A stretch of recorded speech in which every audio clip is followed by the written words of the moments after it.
सुस्वागतम मित्रमंडळींनो. तर आपल्या चॅनलवर नवीन असाल तर चॅनलला सबस्क्राईब करून घ्या.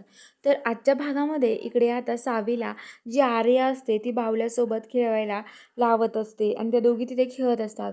बाकीचे सर्वजण बाहेर असतात. तर आता इकडं जी दामिनी आहे ती इराला घराबाहेर काढून देत असते, म्हणत असते की अजिबात घरात थांबायचं नाही, निघ चल घराबाहेर. आणि काय ग, का आलेस तू इथे?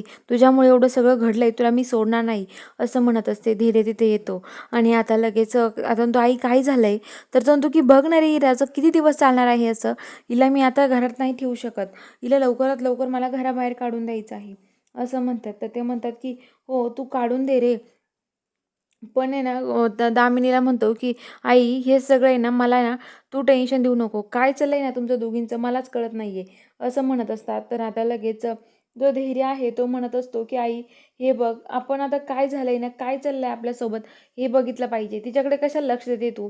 तर ती म्हणते की नाही अरे धैर्य, हिच्यामुळंच सगळं घडलं आहे, तुला माहिती का, हिच्यामुळंच एवढा त्रास झाला आहे तुला आणि सावीला, त्यामुळं मीला सोडणार नाहीये असं म्हणत असते.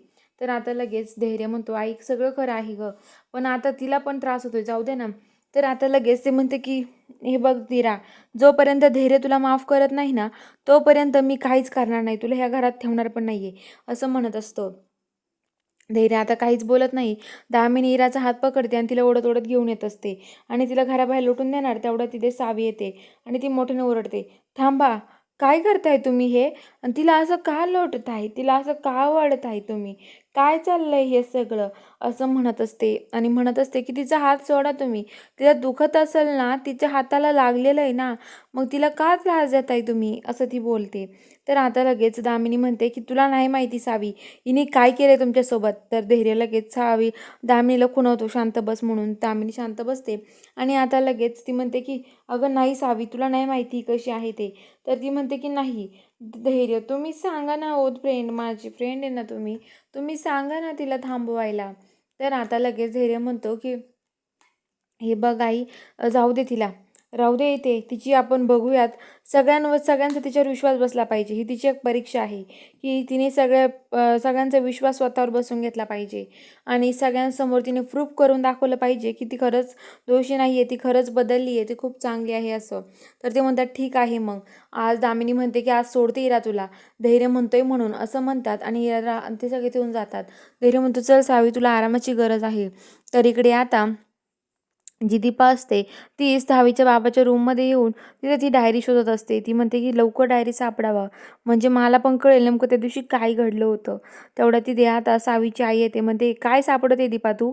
तर दीपा म्हणते की अहो काही नाही, अहो ती यादी सापडते, मी ते याची डायरी नव्हती का, ती डायरी सापडते. तर त्यानंतर डायरी कशाला लागते तुला, काय चाललंय तुझंवाला इरा दीपा?